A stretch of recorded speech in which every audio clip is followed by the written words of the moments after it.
ത്രിയേക ദൈവത്തിൻ്റെ അതിപരിശുദ്ധ നാമം വാഴ്ത്തപ്പെടുമാറാകട്ടെ. മലങ്കര സഭയുടെ അതിപുരാതനവും ശ്രേഷ്ഠവുമായ ഈ പരിശുദ്ധ ദേവാലയത്തിൽ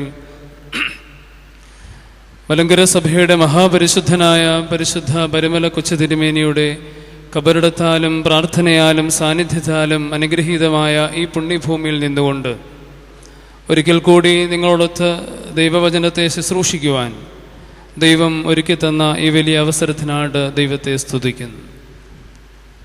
പരിശുദ്ധമായ വലിയ നോമ്പിൻ്റെ ഇതിൻ്റെ അവസാനത്തെ ദിവസങ്ങളിലേക്ക്, ആഴ്ചകളിലേക്ക് നാം അടുത്തു വന്നുകൊണ്ടിരിക്കുകയാണ്. നോമ്പുകാലം ചില വ്യത്യസ്തതകളുടെ കാലമാണ്. നോമ്പുകാലം നമ്മളുടെ ജീവിത ശൈലിയിലും ഭക്ഷണ രീതിയിലും എന്തിനേറെ ആരാധനാരീതിയിൽ പോലും ചില വ്യത്യസ്തതകൾ നാം പുലർത്താറുണ്ട്. 40 ദിവസത്തെ ത്യാഗോജ്ജലമായ ഒരു യാത്രയുടെ അനുഭവത്തിൽ നാം ആയിരിക്കുകയാണ്. 34 ദിനങ്ങൾ പിന്നിടുന്നതായ ഈ അനുഗ്രഹീതമായ യാത്ര, 40 ദിവസത്തെ വലിയ യാത്രയെക്കുറിച്ച് വിശുദ്ധ വേദപുസ്തകത്തിൽ പിതാക്കന്മാർ ഒരുപാട് വ്യാഖ്യാനങ്ങൾ ഈ യാത്രയ്ക്ക് നൽകുന്നുണ്ട്. പഴയ നിയമ പശ്ചാത്തലത്തിൽ നിന്നുകൊണ്ട് പിതാക്കന്മാർ വ്യാഖ്യാനിക്കുന്നു, 40 ദിവസത്തെ യാത്രയെന്ന് പറയുന്നത് 40 രാവും 40 പകലും തകർത്തു പെയ്ത ഒരു വലിയ മഴയുടെ അനുഭവത്തിൽ നോഹയുടെ പെട്ടകത്തിലായിരുന്നു കൊണ്ട് കര കാണുവാൻ വേണ്ടിയുള്ള ഒരു കാത്തിരിപ്പിൻ്റെ കാലമാണ്. ആമുഖമായി പരിശുദ്ധ വലിയ നോമ്പിനെ കുറിച്ച് 2 ചിന്തകൾ പറഞ്ഞുകൊണ്ട് ഞാൻ എൻ്റെ പ്രസംഗ വിഷയത്തിലേക്ക് പ്രവേശിച്ചുകൊള്ളാം. ഒന്നാമതായി, പരിശുദ്ധമായ നോമ്പിൻ്റെ കാലത്തെ പിതാക്കന്മാരുടെ വ്യാഖ്യാനങ്ങൾ നിന്നുകൊണ്ട് കാത്തിരിപ്പിൻ്റെ കാലമായി അതിനെ വ്യാഖ്യാനിക്കുവാൻ ആഗ്രഹിക്കുകയാണ്.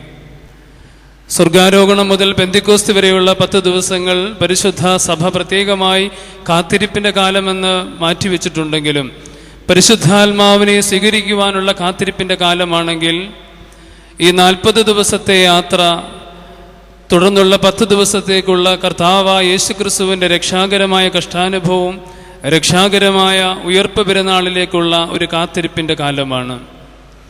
നോഹയുടെ പെട്ടകത്തിൽ കര കാണുവാൻ വേണ്ടിയുള്ള ഒരു കാത്തിരിപ്പിൻ്റെ 40 ദിവസത്തെക്കുറിച്ച് പറയുന്നു.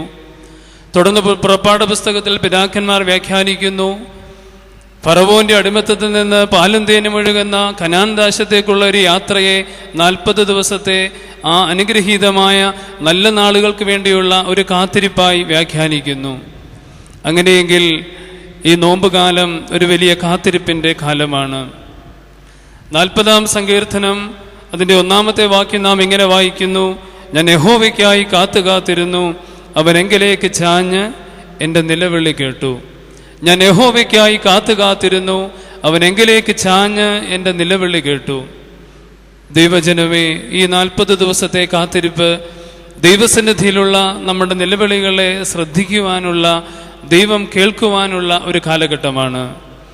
മഹത്വമുള്ളവനായ യെശയ്യാ പ്രവാചകൻ അദ്ദേഹത്തിൻ്റെ പ്രവചന പുസ്തകം 40-ാം അധ്യായം അതിൻ്റെ അവസാന വാക്യം 31-ാം വാക്യം ഇങ്ങനെ എഴുതിയിരിക്കുന്നു, യഹോവയെ കാത്തിരിക്കുന്നവർ ശക്തിയെ പുതുക്കും, അവർ കഴുകന്മാരെ പോലെ ചിറകടിച്ച് കയറും, തളർന്നു പോകാതെ ഓടുകയും ക്ഷീണിച്ചു പോകാതെ നടക്കുകയും ചെയ്യുന്നു. യഹോവയെ കാത്തിരിക്കുന്നവർ ശക്തിയെ പുതുക്കും, അവർ കഴുകന്മാരെ പോലെ ചിറകടിച്ച് കയറും. യഹോവയെ കാത്തിരിക്കുന്ന ഓരോ ദൈവമക്കൾക്കും ലഭിക്കുന്ന ശക്തിയെക്കുറിച്ചാണ് യെശയ്യാ പ്രവാചകൻ പ്രവചിക്കുന്നത്. കഴുകന്മാരെ പോലെ ശക്തിയോടെ യാത്ര ആരംഭിക്കുന്ന ഒരു കാത്തിരിപ്പിൻ്റെ കാലമാണ് ഈ നോമ്പ് കാലം. കഴുകൻ എന്ന പക്ഷിയെ നമുക്കത്ര പരിചിതമല്ലെങ്കിലും നാം മനസ്സിലാക്കിയിട്ടുണ്ട്, നാം കണ്ടിട്ടുണ്ട്. പക്ഷികളിൽ അതിശക്തനായ ഒരു പക്ഷിയാണ് കഴുകൻ എന്ന് പറയുന്നത്. അതിനെക്കുറിച്ച് ഇങ്ങനെ പറയുന്നു, വളരെ ആയുസ്സുള്ള ഈ പക്ഷിക്ക് അതിൻ്റെ ആയുസ്സിൻ്റെ ഒരു സമയത്ത് ഉയർന്ന പർവ്വതങ്ങളിലേക്കും വലിയ വൃക്ഷങ്ങളിലേക്കും പറന്നു ചെന്ന് കുറേ ദിവസങ്ങൾ അതിൻ്റെ വിശ്രമത്തിൻ്റെ കാലമാണ്. അതിന് ശക്തി നൽകുന്ന, ഉയരങ്ങളിൽ പറക്കുവാൻ അതിനെ സഹായിക്കുന്ന തൂവലുകൾ മുഴുവൻ കൊഴിഞ്ഞു പോവുകയാണ്. മരണത്തിൻ്റെ അല്ലെങ്കിൽ ജീവിത അവസാനത്തിൻ്റെ ഒരു അനുഭവമല്ല, മറിച്ച് പുത്തൻ തൂവലുകൾ തൻ്റെ ശരീരത്തിൽ വളരുവാനുള്ള ഒരു കാത്തിരിപ്പിൻ്റെ കാലമാണ്. അങ്ങനെയെങ്കിൽ ഞാൻ ഓർമ്മിപ്പിച്ചതുപോലെ ഈ 40 ദിവസത്തെ നമ്മുടെ യാത്ര വഴിയരികിൽ തളർന്നു പോകാതെ വഴിയരികിൽ ക്ഷീണിച്ചു പോകാതെ കഴുകനെ പോലെ ഈ 50 ദിവസം കഴിയുമ്പോൾ പറന്നുയരുവാനുള്ള ശക്തി സംഭരിക്കുവാനുള്ള ഒരു കാലഘട്ടമാണ് ഈ 40 ദിവസം. കഴുകൻ തൻ്റെ ശരീരത്തിലെ തൂവലുകൾ കൊഴിക്കുന്നത് പോലെ ദൈവസന്നിധിയിൽ വേറിട്ടുകൊണ്ട് ധ്യാനാത്മകമായിരുന്നു കൊണ്ട് ചില തൂവലുകൾ ദൈവസന്നിധിയിൽ പൊഴിക്കുവാനുള്ള കാലമാണ്.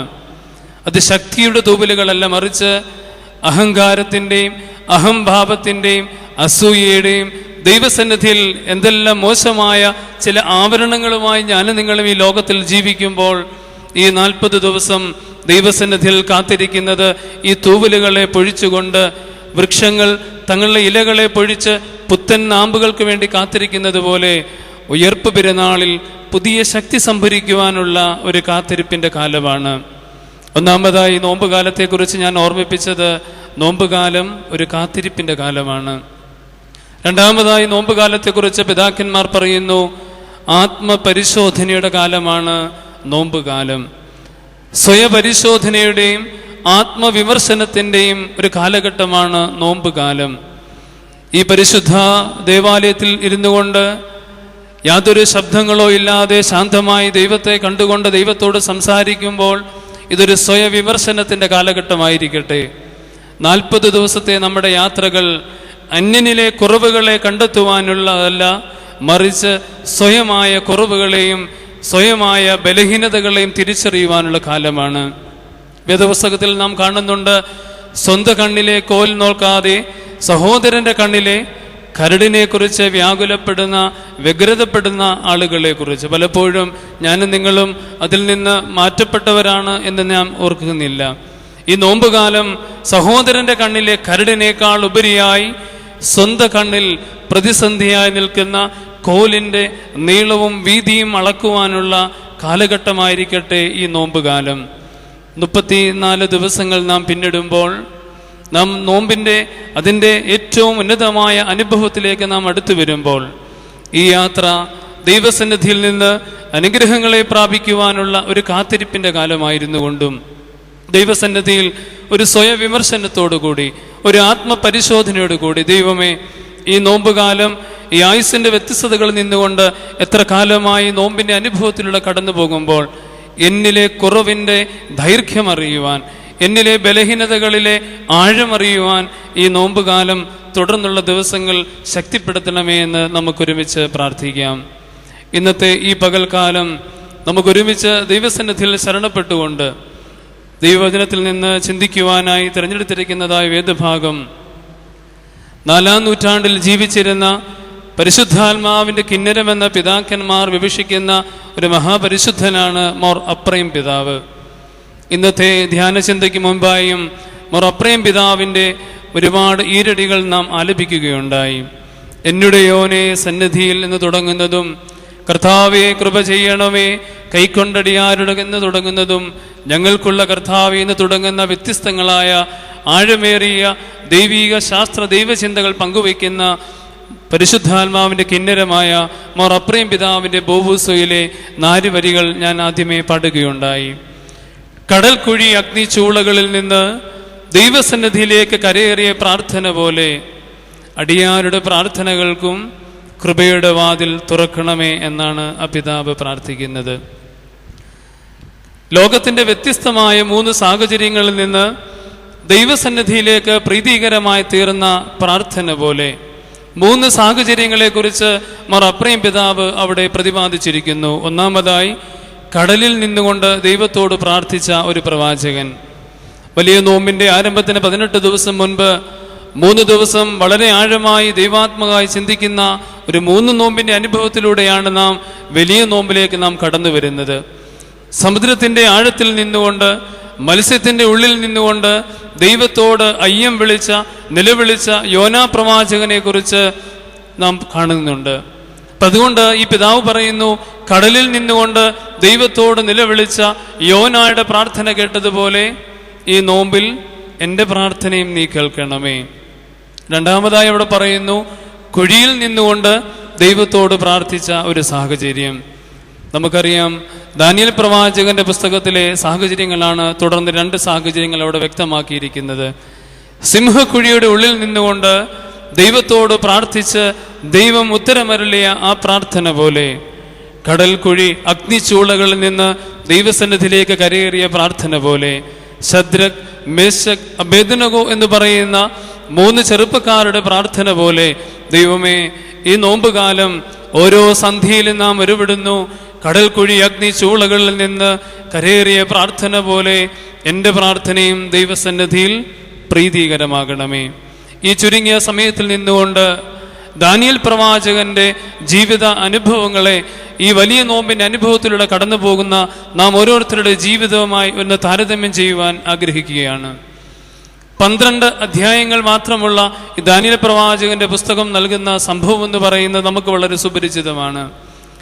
1-ാമത്തെ അധ്യായത്തിൽ നാം കാണുന്നു, നെബൂഖദ്നേസർ രാജാവിന്റെ രാജകൊട്ടാരത്തിലേക്ക് രാജാവിനെ ശുശ്രൂഷിക്കുവാൻ, നിയമപാലനം ചെയ്യുവാൻ, നേതൃത്വം നൽകുവാൻ തക്കവണ്ണം ഒരു സംഘം ചെറുപ്പക്കാരെ തിരഞ്ഞെടുക്കുകയാണ്. ദാനിയേൽ പ്രവാചകന്റെ പുസ്തകം 1-ാം അധ്യായം നമുക്ക് നൽകുന്നു. ഈ തെരഞ്ഞെടുപ്പിൽ ദാനിയേലിനും ശദ്രക്, മേശക്, അബേദ്നെഗോ എന്ന് പറയുന്ന 3 ചെറുപ്പക്കാർക്കും രാജകൊട്ടാരത്തിൽ തിരഞ്ഞെടുക്കപ്പെടുകയാണ്. രാജകൊട്ടാരത്തിലേക്ക് തിരഞ്ഞെടുക്കപ്പെട്ട ഈ വലിയ ജനസമൂഹത്തിന്, അല്ലെങ്കിൽ ഈ തിരഞ്ഞെടുക്കപ്പെട്ട ഈ ഗ്രൂപ്പിന് രാജകൊട്ടാരത്തിന്റെ എല്ലാവിധമായ സുഖ സൗകര്യങ്ങളും വാഗ്ദാനം ചെയ്യുകയാണ്. രാജാവിന്റെ കൽപ്പനയാണ്, തിരഞ്ഞെടുക്കപ്പെടുവാനുള്ള മിനിമം ക്വാളിഫിക്കേഷൻ എന്ന് പറയുന്നത് ബുദ്ധിസാമർഥ്യമുള്ളവരും കാണാൻ ഭംഗിയുള്ളവരും അങ്ങനെ മറ്റുള്ളവരെക്കാൾ എല്ലാം കൊണ്ട് വ്യത്യസ്തരായ ആളുകളെയാണ് തിരഞ്ഞെടുത്തത്. ഈ തിരഞ്ഞെടുക്കപ്പെട്ട സമൂഹത്തിന് നൽകുന്ന വാഗ്ദാനങ്ങൾ രാജകൊട്ടാരത്തിന്റെ എല്ലാവിധമായ സുഖ സൗകര്യങ്ങളും അവിടെ വാഗ്ദാനം ചെയ്യുകയാണ്. പ്രിയമുള്ളവരെ, ദാനിയേൽ പ്രവാചകന്റെ ജീവിതവുമായി ഈ പരിശുദ്ധ വലിയ നോമ്പിൽ നാം ചിന്തിക്കുമ്പോൾ, എന്താണ് ദാനിയേൽ പ്രവാചകന്റെ ജീവിതത്തിന്റെ പ്രത്യേകത എന്ന് നാം ചിന്തിക്കുമ്പോൾ, ഒന്നാമതായി നാം കാണുന്നു, ലോകത്തിന്റെ ഇമ്പങ്ങളിൽ വീണുപോകാത്ത പ്രാർത്ഥനാ ജീവിതമായിരുന്നു. ലോകത്തിന്റെ പ്രലോഭനങ്ങളിൽ, ലോകത്തിന്റെ ഇമ്പങ്ങളിൽ വീണുപോകാത്ത പ്രാർത്ഥനാ ജീവിതമായിരുന്നു ദാനിയേൽ പ്രവാചകന്റെ. 1-ാമത്തെ അധ്യായത്തിന്റെ 8-ാം വാക്യത്തിലേക്ക് നാം കടന്നു വരുമ്പോൾ കാണുന്നു, ദാനിയേൽ പ്രവാചകൻ പ്രഖ്യാപിക്കുകയാണ്, രാജകൊട്ടാരത്തിന്റെ ഭോജനം കൊണ്ടും രാജാവ് കുടിക്കുന്ന വീഞ്ഞുകൊണ്ടും സ്വയം അശുദ്ധമാകുകയില്ല എന്നൊരു തീരുമാനമെടുത്തുകൊണ്ട് ഒരു വലിയ നോമ്പ് പ്രഖ്യാപിക്കുകയാണ്. ഒരു പക്ഷെങ്കിൽ ഞാനും നിങ്ങളും ആരും തന്നെ രാജകൊട്ടാരത്തിൽ താമസിച്ചിട്ടില്ല. എന്നിരുന്നാൽ തന്നെയും എന്താണ് ഒരു രാജകൊട്ടാരത്തിന്റെ സാഹചര്യമെന്ന് നമുക്ക് മനസ്സിലാക്കുവാൻ സാധിക്കും.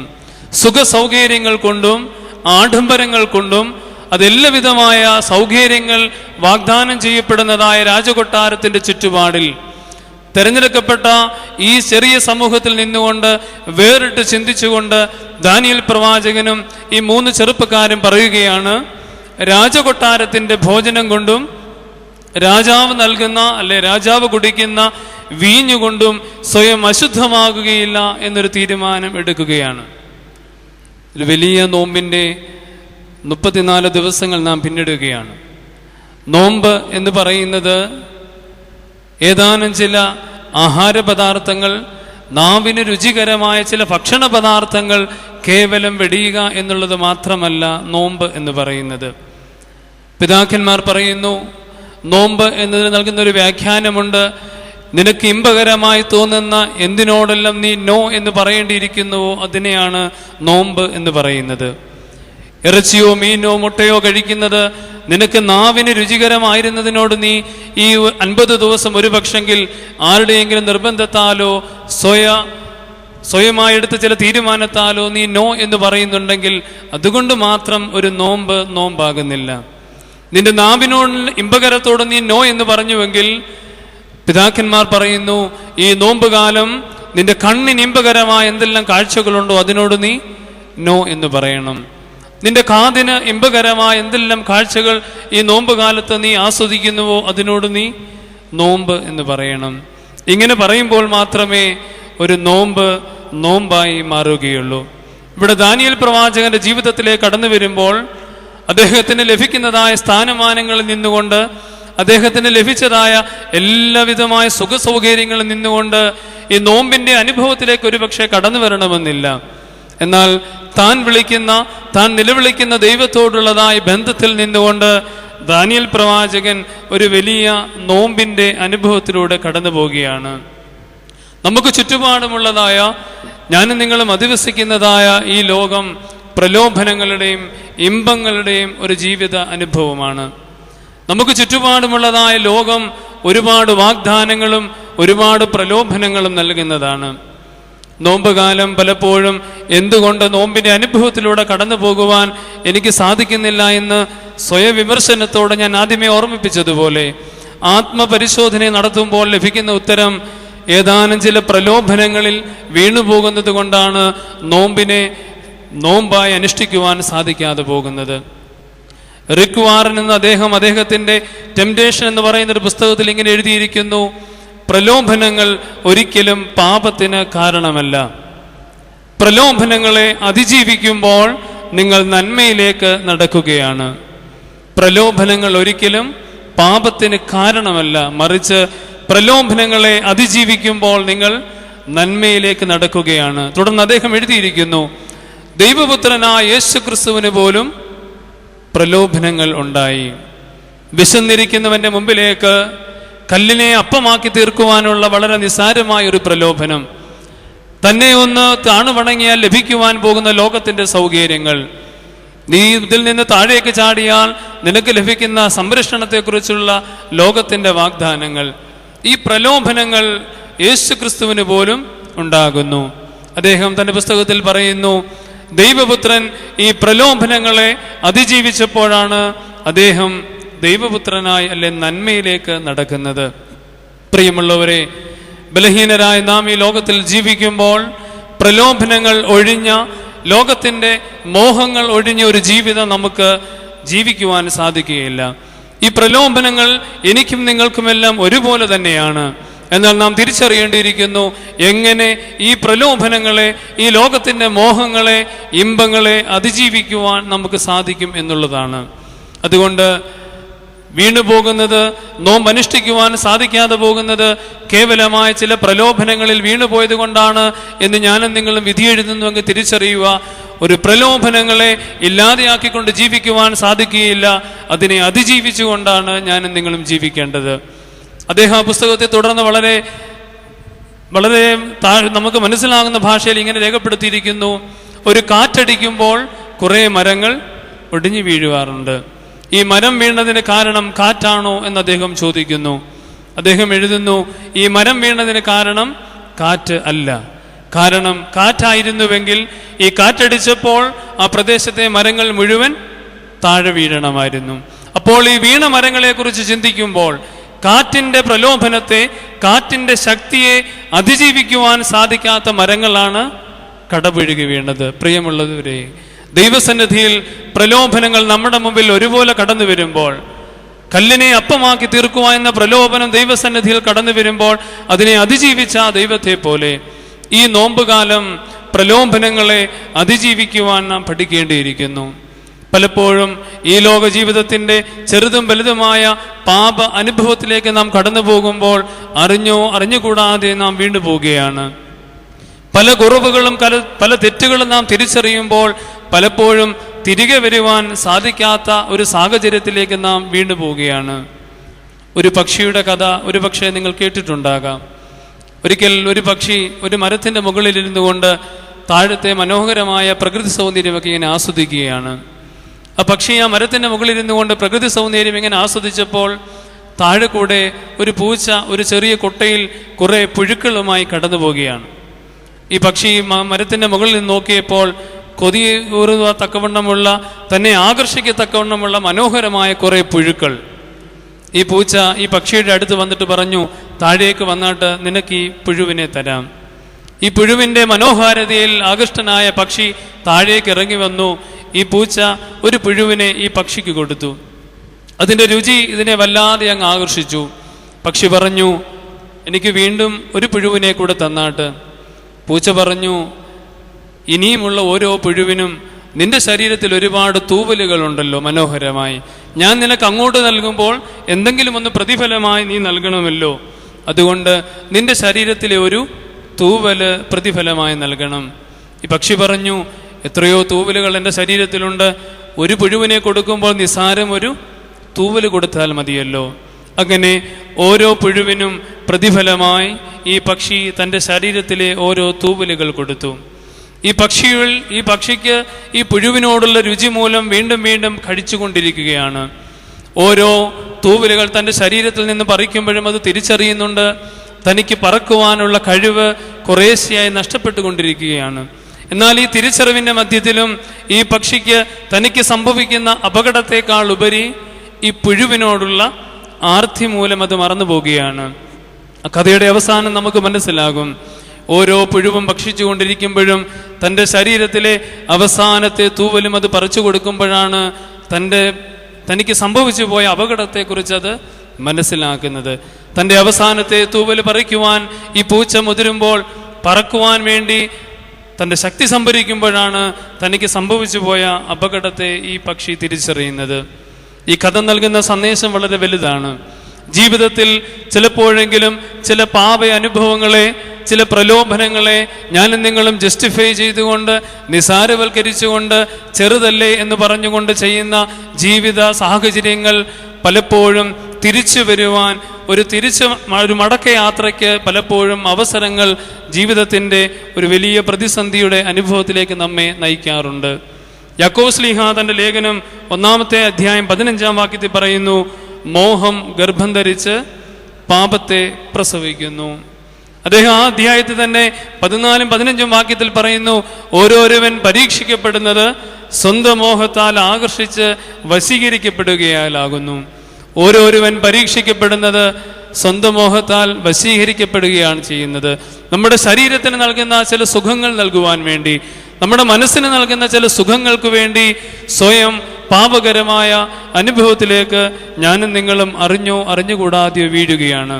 ഇവിടെ ദാനിയേൽ പ്രവാചകന്റെ ജീവിതം പരിശോധിക്കുമ്പോൾ തന്നോടൊപ്പം തിരഞ്ഞെടുക്കപ്പെട്ട ആ വലിയ സമൂഹത്തിൽ നിന്നുകൊണ്ട് വേറിട്ട് ചിന്തിക്കുകയാണ്.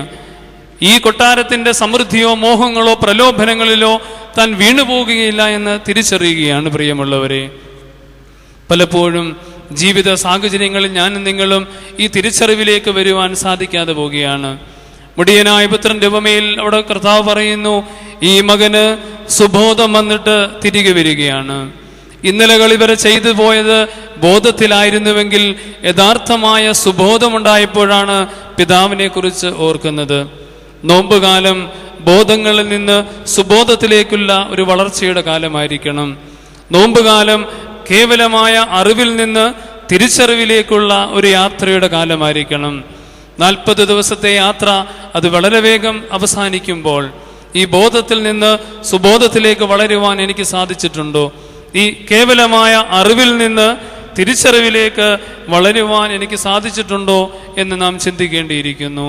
അങ്ങനെ ജീവിതത്തിൽ നാം ഒന്ന് വിശകലനം ചെയ്യുമ്പോൾ, ദൈവമേ, ഈ നോമ്പുകാലം ലോകത്തിൻ്റെ ഇമ്പങ്ങളോട്, ലോകത്തിൻ്റെ മോഹങ്ങളോട് നോ എന്ന് പറയുവാൻ എനിക്ക് സാധിച്ചിട്ടുണ്ടോ എന്ന് നാം തിരിച്ചറിയേണ്ടിയിരിക്കുന്നു. ഈ കാലഘട്ടം വല്ലാതെ പ്രതിസന്ധികളിലൂടെ കടന്നു പോവുകയാണ്. പത്രമാധ്യമങ്ങളിലൂടെയും വാർത്തകളിലൂടെയും നാം കേൾക്കുന്നത് അത്ര ശുഭകരമായ വാർത്തകളല്ല. പലപ്പോഴും മനുഷ്യ മനസാക്ഷിയെ ഞെട്ടിക്കുന്ന സംഭവങ്ങൾ വായിക്കുമ്പോൾ നമുക്ക് പലപ്പോഴും തോന്നും, വിശുദ്ധ വേദപുസ്തകത്തിലെ ചില ഭാഗങ്ങൾ നമ്മെ വല്ലാതെ സ്വാധീനിക്കാറുണ്ട്. വേദപുസ്തകത്തിൽ പറയുന്നു, ദൈവത്തെ ഭയവും മനുഷ്യനെ ശങ്കയുമില്ലാതിരുന്ന ഒരു വ്യക്തിയെക്കുറിച്ച് പറയുന്നു. പലപ്പോഴും തോന്നാറുണ്ട്, അത് ഞാനല്ലേ എന്നെനിക്ക് തോന്നാറുണ്ട്. അവിടെ പറയുന്നു, 2 കാര്യങ്ങളും ഉണ്ടാകണം. ദൈവത്തെ ഭയവും ഉണ്ടാകണം, മനുഷ്യനെ അല്പമെങ്കിലും ശങ്കയുണ്ടാകണം. പ്രിയമുള്ളവരെ, ഈ നോമ്പ് കാലത്തിലൂടെ നാം കടന്നു പോകുമ്പോൾ ദൈവമേ, ലോകത്തിൻ്റെ പ്രലോഭനങ്ങളിൽ, ലോകത്തിൻ്റെ മോഹങ്ങളിൽ വീണുപോകാതെ ഇനിയുള്ള ദിവസങ്ങൾ ദൈവസന്നിധിയിൽ ആഴമായ ബന്ധത്തിൽ ജീവിക്കുവാൻ എന്നെ ശക്തിപ്പെടുത്തണമേ എന്ന് നാം പഠിക്കേണ്ടിയിരിക്കുന്നു. 1-ാമത്തെ അധ്യായം 15-ഉം 17-ഉം വാക്യങ്ങളിലേക്ക് നാം കടന്നു വരുമ്പോൾ കാണുന്നു, രാജകൊട്ടാരത്തിൻ്റെ സുഖസൗകര്യങ്ങളും രാജകൊട്ടാരത്തിൻ്റെ മൃഷ്ടാന ഭോജനങ്ങളെ നിരസിച്ച ഈ ബാലന്മാരെയും ദാനിയേലിനെയും മറ്റുള്ളവരുമായി താരതമ്യം ചെയ്യുമ്പോൾ അവിടെ രേഖപ്പെടുത്തിയിരിക്കുന്നു, ഇവരെക്കാൾ ശോഭയുള്ളവരായി മറ്റാരെയും അവിടെ കാണുന്നില്ല. പലപ്പോഴും നോമ്പിൻ്റെ അനുഭവങ്ങളിൽ നാം തടസ്സം നിൽക്കുന്നത്, കുടുംബ പശ്ചാത്തലത്തിലേക്ക് വരുമ്പോൾ നമ്മുടെ കുഞ്ഞുങ്ങൾക്ക് നോമ്പിൻ്റെ അനുഭവങ്ങൾ നാം തടസ്സം പറയുന്നത് എന്തുകൊണ്ടാണ്? പരീക്ഷാകാലമാണ്. അതുകൊണ്ട് പരീക്ഷാ കാലഘട്ടത്തിൽ പലപ്പോഴും ശാരീരികമായ ക്ഷീണമുണ്ടാകുന്നു എന്നുള്ളൊരു വിധിയെഴുത്താണ്. പ്രിയമുള്ളവരെ, കേവലമായ ചില ഭക്ഷണ പദാർത്ഥങ്ങൾ നാം വെടിയുവാൻ അവരെ പഠിപ്പിക്കുമ്പോൾ ജീവിതത്തിൽ ചില പ്രതിസന്ധികളോട്, ചില പ്രശ്നങ്ങളോട് നോ എന്ന് പറയുവാൻ പഠിപ്പിക്കുന്ന ഒരു ഡിസിപ്ലിൻ അവരുടെ ജീവിതത്തിൽ നാം വരുത്തുകയാണ്. അതുകൊണ്ട് ലോകത്തിൻ്റെ ഇമ്പങ്ങൾ, ലോകത്തിൻ്റെ പ്രലോഭനങ്ങൾ നമ്മെ മാടി വിളിക്കുമ്പോൾ അതിനോട് നോ എന്ന് പറയുവാൻ നമുക്ക് സാധിക്കേണ്ടിയിരിക്കുന്നു. നിനക്ക് ഇമ്പം നൽകുന്ന എന്തെല്ലാമുണ്ടോ അതിനോട് ഈ നോമ്പുകാലം നീ നോ എന്ന് പറയുവാൻ ഇടയാകണം. എൻ്റെ ഇടവകയിൽ ഇടുക്കി ഭദ്രാസനത്തിൽ എൻ്റെ കൊച്ചു ദേവാലയത്തിൽ വലിയ നോമ്പിലെ 2ാമത്തെ ആഴ്ചയിൽ സൺഡേ സ്കൂൾ കുഞ്ഞുങ്ങൾ സൺഡേ സ്കൂളൊക്കെ കഴിഞ്ഞ് മടങ്ങിപ്പോയപ്പോൾ ഞാൻ ശ്രദ്ധിച്ചപ്പോൾ അതിലൊരു പെൺകുഞ്ഞ് 9ാം ക്ലാസ്സിൽ പഠിക്കുന്നു. അത് കാലിൽ ചെരുപ്പിട്ടിട്ടില്ല. അപ്പം ഞാൻ ആ കുഞ്ഞിനെ മാറ്റി വിളിച്ചിട്ട് ചോദിച്ചു, മോൻ എന്താ ചെരുപ്പിടാതെ പോകുന്നത്? പള്ളിയിൽ വന്നപ്പോൾ ചെരുപ്പ് ഒരു പക്ഷെങ്കിൽ ആരെങ്കിലും എടുത്തുകൊണ്ട് പോയതാണെന്നുള്ള ചിന്തയിലാണ്, അത് നഷ്ടപ്പെട്ടോ എന്ന് ചോദിച്ചപ്പോൾ ഈ കുഞ്ഞ് ചിരിച്ചുകൊണ്ടങ്ങ് ഓടിപ്പോയി. അപ്പോൾ എൻ്റെ പള്ളിയിലെ സെക്രട്ടറിയോട് പറഞ്ഞച്ചാ, നോമ്പ് തുടങ്ങിയ 1ാമത്തെ ദിവസം മുതൽ ഇനി 50 ദിവസം വരെ ഈ കുഞ്ഞ് കാലിൽ ചെരുപ്പിടുകയില്ല. ഒരു പക്ഷേ നമുക്കത് വലിയൊരു സംഭവമായി തോന്നുകയില്ലായിരിക്കാം. നമ്മുടെ ഭവനങ്ങളിലും ഭവനത്തിന് പുറത്തും എത്ര ജോഡി ചെരുപ്പുകൾ ധരിച്ചുകൊണ്ട് നാം ഈ ചൂടുള്ള കാലത്ത് ജീവിക്കുമ്പോൾ 9ാം ക്ലാസ്സിൽ പഠിക്കുന്ന ഒരു പെൺകുഞ്ഞിൻ്റെ സാക്ഷ്യമാണ് ഞാൻ പറഞ്ഞത്. ഭക്ഷണ പദാർത്ഥങ്ങളോടൊപ്പം അല്പം കൂടെ ത്യാഗം സഹിക്കുവാൻ ഈ ചുട്ടുപൊള്ളുന്ന വെയിലത്ത് ഇടുക്കിയിലെ റോഡുകളിലൂടെ, ദേവാലയങ്ങളിൽ, അത് സ്കൂളിൽ പഠിക്കുമ്പോഴും പരീക്ഷയ്ക്ക് പോകുമ്പോഴും ഈ 50 ദിവസം കാലിൽ ചെരുപ്പിടാതെ നടക്കുകയാണ്. ഈ കൊച്ചുകുഞ്ഞ് ചില ചോദ്യങ്ങൾ നമ്മുടെ മുമ്പിൽ ഉയർത്തുകയാണ്. കേവലമായ ചില ഭക്ഷണ പദാർത്ഥങ്ങളോട് നോ എന്ന് പറയുവാൻ പോലും എനിക്ക് നിങ്ങൾക്കും ആശങ്കയുണ്ടാകുമ്പോൾ, ചില പ്രലോഭനങ്ങളെ, ലോകത്തിൻ്റെ ചില മോഹങ്ങളോട് പോലും നമ്മുടെ ചുറ്റുപാടുമുള്ളവർ ചെറുതെങ്കിലും ചില പാഠങ്ങൾ നമ്മെ പഠിപ്പിക്കുന്നു.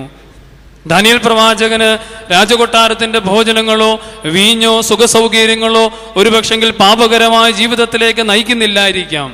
എന്നാൽ ഈ ഭക്ഷണ പദാർത്ഥങ്ങൾ കൊണ്ടുപോലും പാപകരമായ ഒരു അനുഭവത്തിലേക്ക് തൻ്റെ ശരീരം വഴുതി വീഴരുതേ എന്നുള്ള ഉറച്ച ഒരു തീരുമാനമാണ് ദാനിയേൽ പ്രവാചകൻ അവിടെ പ്രഖ്യാപിക്കുന്നത്. എന്നെ കേൾക്കുന്ന ദൈവജനമേ, ഈ നോമ്പിൻ്റെ അനുഭവത്തിലൂടെ നാം കടന്നു പോകുമ്പോൾ, ലോകത്തിൻ്റെ പ്രലോഭനങ്ങൾ നമ്മെ മാടി വിളിക്കുമ്പോൾ അതിനോട് നോ എന്ന് പ്രതിവർത്തിക്കുവാൻ, നോ എന്ന് പറയുവാൻ നമ്മെ പരിശീലിപ്പിക്കേണ്ടിയിരിക്കുന്നു. ഒന്നാമതായി നാം ചിന്തിച്ചത് ദാനിയേൽ പ്രവാചകന്റെ ജീവിതത്തിൻ്റെ ആഴമേറിയ 1ാമത്തെ ചിന്ത എന്ന് പറയുന്നത് ലോകത്തിൻ്റെ മോഹങ്ങളിൽ, ലോകത്തിൻ്റെ പ്രലോഭനങ്ങളിൽ വീണുപോകാത്ത ജീവിത അനുഭവമായിരുന്നു. 2ാമതായി ദാനിയേൽ പ്രവാചകന്റെ ജീവിതം 12 അധ്യായമുള്ള ഈ പുസ്തകങ്ങളുടെ നാം ആഴമായി പഠിക്കുമ്പോൾ 2ാമതായി അദ്ദേഹത്തിൽ കാണുന്ന ഏറ്റവും വലിയ ദൈവികമായ ബന്ധമെന്ന് പറയുന്നത് അചഞ്ചലമായി ദൈവത്തോടുള്ള വിശ്വാസമാണ്. അചഞ്ചലമായി ദൈവസന്നിധിയിലുള്ള വിശ്വാസമാണ് അദ്ദേഹത്തെ നമ്മുടെ ജീവിതത്തിൽ നിന്ന് വ്യത്യസ്തനാക്കുന്നത്. നോമ്പുകാലം നമ്മുടെ വിശ്വാസത്തെ ബലപ്പെടുത്തേണ്ട കാലമാണ്. ദാനിയേൽ പ്രവാചകന്റെ പുസ്തകം 6ാം അധ്യായത്തിലേക്ക് നാം കടന്നു വരുമ്പോൾ, നെബൂഖദ്നേസർ രാജാവിന് ശേഷം ദാരാവേശ് രാജാവ് ഒരു വലിയ കൽപ്പന പുറപ്പെടുവിക്കുകയാണ്. എന്നെ മാത്രമേ അടുത്ത കുറേ ദിവസങ്ങളിലേക്ക് ആരാധിക്കാവൂ, എന്നോട് മാത്രമേ പ്രാർത്ഥിക്കാവൂ, എന്നെ മാത്രമേ ആരാധിക്കാവൂ. ദൈവജനമായി ദാനിയേലും ഈ 3 ചെറുപ്പക്കാരും പ്രതിജ്ഞ ചെയ്യുകയാണ്, ദാരാവേശ് രാജാവിനെ ആരാധിക്കുകയില്ല എന്ന് മാത്രമല്ല, ഇന്നയോളം തങ്ങളെ വഴി നടത്തിയ ആ ദൈവത്തിൽ നിന്നുള്ള വിശ്വാസത്തിൽ നിന്ന് അല്പം പോലും അകലുവാൻ ഇവർ തയ്യാറാകുന്നില്ല. അചഞ്ചലമായ ദൈവവിശ്വാസത്തിൻ്റെ, ആഴമേറിയ അടിയുറച്ച ദൈവവിശ്വാസത്തിൻ്റെ അധിഷ്ഠിതമായ ഒരു ജീവിതത്തിലൂടെ കടന്നു പോവുകയാണ്. 6ാമത്തെ അധ്യായം നാം വായിക്കുമ്പോൾ കാണുന്നു, ദാരാവേശ് രാജാവിനെ ആരാധിക്കുകയും ദാരാവേശ് രാജാവിൻ്റെ കൽപ്പന അനുസരിക്കാതിരിക്കുകയും ചെയ്യുന്നവർക്ക് സിംഹക്കുഴിയുടെ അനുഭവമാണ് അവിടെ നൽകുന്നതായ ഉത്തരവ്. തന്നോട് അപേക്ഷിക്കാത്തവർക്ക് നൽകുന്ന മറുപടി വിശന്നു വലഞ്ഞ സിംഹങ്ങളുടെ കുഴിയിലേക്ക് ഇട്ടുകൊടുക്കുകയാണ്. പ്രിയമുള്ളവരെ, ഒരു വലിയ പ്രതിസന്ധിയുടെ മധ്യത്തിൽ ദാനിയേൽ പ്രവാചകൻ ഒരു തീരുമാനമെടുക്കുകയാണ്. ഒരു പക്ഷെങ്കിൽ ദാരാവേശ് രാജാവിനെ നിസ്സാരമായി ഒന്ന് ആരാധിക്കാമെങ്കിൽ തൻ്റെ ജീവനും തനിക്ക് സ്ഥാനമാനങ്ങളും ലഭിച്ചേക്കാം. എന്നാൽ ഈ ദാരാവേശ് രാജാവിൻ്റെ കൽപ്പന അനുസരിക്കുകയല്ല, ഈ വലിയ പ്രതിസന്ധിയിൽ ദൈവത്തെ മുറുകെ പിടിക്കുവാൻ ദാനിയേൽ പ്രവാചകൻ തയ്യാറാവുകയാണ്. ജീവകരം മൃതികരമെന്നേവം കണ്ടിരു സരണികൾ സഹദേന്മാ നൂതനമാ ജീവിതമാർജിപ്പ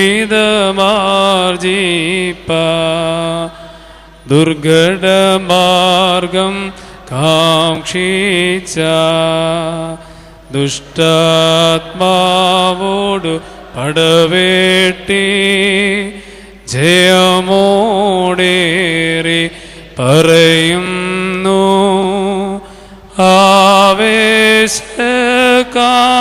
ആശ്രയവും ഭക്തന്മാർ അനുഗാമിയുമാ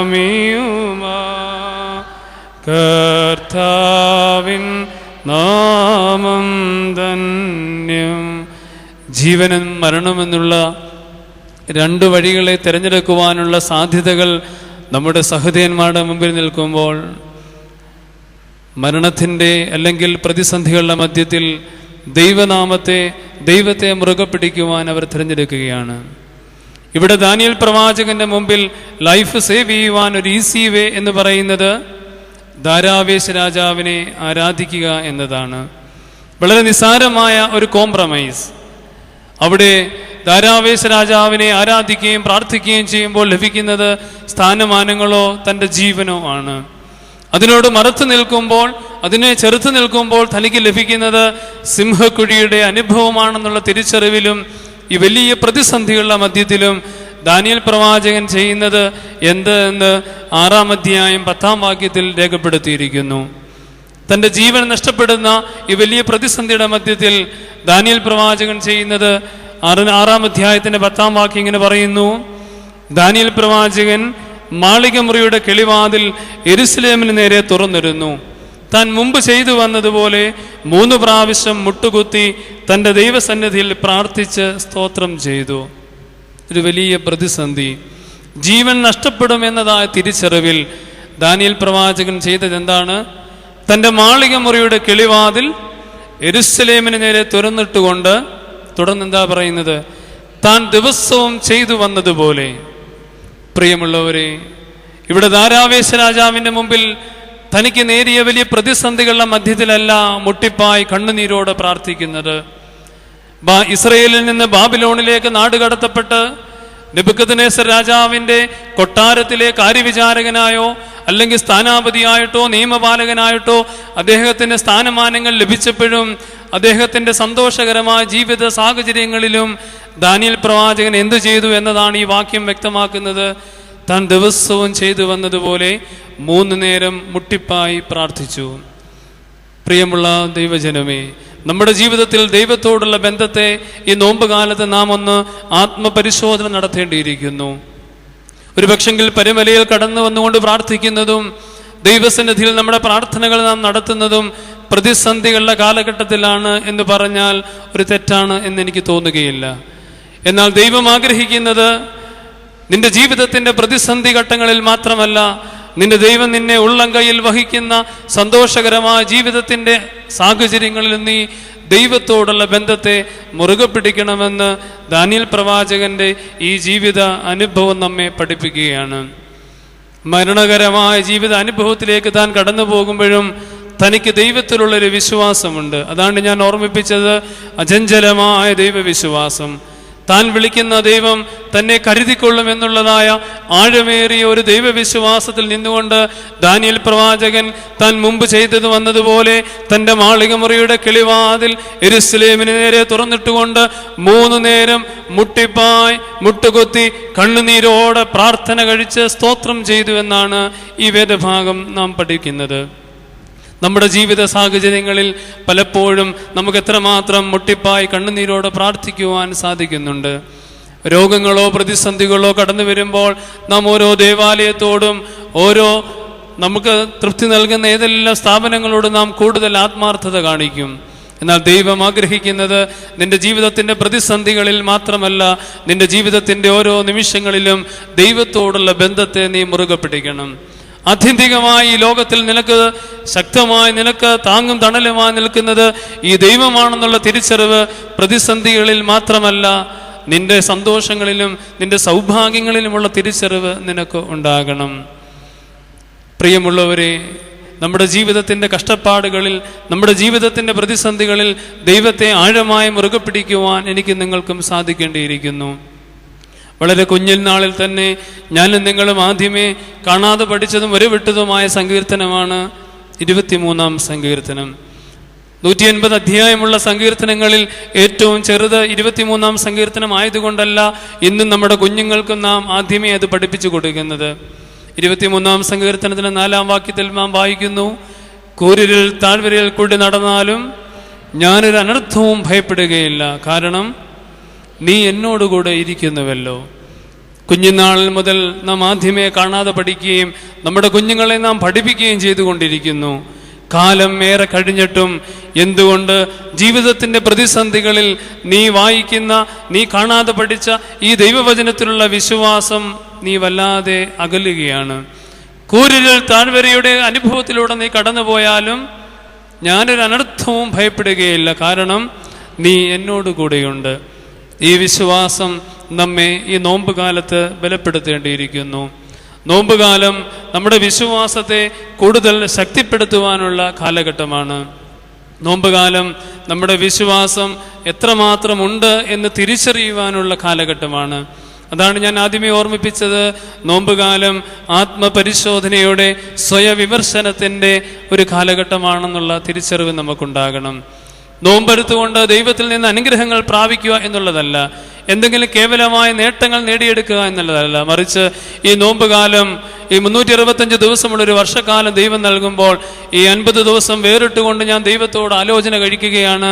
ദൈവത്തോട് നാം എത്രമാത്രം വിശ്വസ്തത പുലർത്തുവാൻ, ദൈവത്തോട് എത്രമാത്രം വിശ്വാസത്തിൽ ആഴത്തിൽ ബലപ്പെടുവാൻ എനിക്ക് സാധിക്കുന്നുണ്ട് എന്നുള്ള തിരിച്ചറിവാണ്. പ്രിയമുള്ളവരെ, ദാനിയേൽ പ്രവാചകന്റെ ജീവിതം രണ്ടാമതായി നമുക്ക് നൽകുന്ന സന്ദേശം ആഴമേറിയ അടിയുറച്ച ദൈവവിശ്വാസത്തിന്റെ അനുഭവത്തിലൂടെ നാം കടന്നു പോകണമെന്നുള്ളതാണ്. കഷ്ടതകളുടെയും പീഡനങ്ങളുടെയും കാലമാണ് എന്നുള്ളത് ദാനിയേൽ പ്രവാചകൻ തിരിച്ചറിയുന്നുണ്ടെങ്കിലും അലറുന്ന സിംഹക്കുഴിയിലേക്ക് തന്നെ തള്ളിയിടുവാൻ പോകുന്നു എന്ന് താൻ തിരിച്ചറിയുമ്പോഴും താൻ അവിടെയൊന്നും പ്രയാസപ്പെടുന്നില്ല. ദിവസവും ചെയ്തു വന്നതുപോലെ ദൈവത്തോട് പ്രാർത്ഥിക്കുകയാണ്. ഇവിടെ ദാനിയേൽ പ്രവാചകൻ ദൈവസന്നിധിയിലൊന്നും ക്ലെയിം ചെയ്യുന്നതായി കാണുന്നില്ല. പലപ്പോഴും ഞാനും നിങ്ങളും ജീവിതത്തിൽ ദുഃഖമോ രോഗമോ ഉണ്ടാകുമ്പോൾ ദൈവത്തോട് അല്പമെങ്കിലും ഒന്ന് പെറുപിറുക്കാറുണ്ട്. ദൈവമേ, ആരാധനയിൽ ഞാൻ സമ്മതിക്കുന്നു, നേർച്ച കാഴ്ചകൾ സമർപ്പിക്കുന്നു, പിന്നെ എനിക്ക് എന്തുകൊണ്ട് ഇങ്ങനെയുള്ള പ്രതിസന്ധികൾ ഉണ്ടാകുന്നു? ദാനിയേൽ പ്രവാചകൻ ദിവസവും ചെയ്തു വന്നതുപോലെ 3 നേരം മുട്ടിപ്പായ പ്രാർത്ഥിച്ചെങ്കിലും സിംഹക്കുഴിയുടെ അനുഭവം ഉണ്ടാകുമ്പോൾ അവിടെ എനിക്ക് എന്തുകൊണ്ട് ഇത് സംഭവിക്കുന്നുവെന്ന് പരിതപിക്കുകയോ പിറുപിറുക്കുകയോ ചെയ്യുന്നില്ല, മറിച്ച് ദൈവത്തോടുള്ള ബന്ധത്തെ ശക്തിപ്പെടുത്തുകയാണ്. കഷ്ടതകളുടെയും പീഡനങ്ങളുടെയും രോഗങ്ങളുടെയും മധ്യത്തിൽ ദൈവഹിതം എന്തെന്ന് തിരിച്ചറിയുവാൻ നാം കുറെ കൂടി ദൈവത്തിൽ ബലപ്പെടേണ്ടിയിരിക്കുന്നു.